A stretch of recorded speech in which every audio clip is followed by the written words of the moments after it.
বঙ্গোপসাগরে নিম্নচাপ পরিস্থিতির দিকে অনবরত নজর রেখেছে আলিপুর।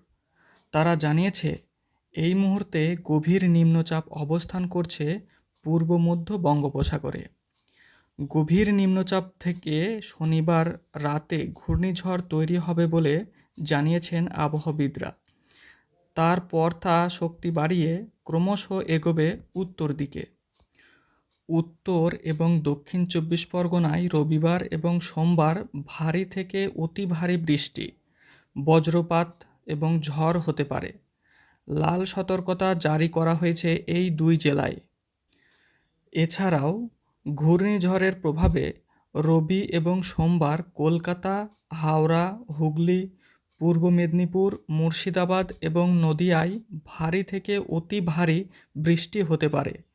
এই জেলাগুলিতে কোথাও ঘন্টায় 60 থেকে 70 কিলোমিটার বেগে হাওয়া বইতে পারে বলে জানিয়েছেন আবহাওয়াবিদরা।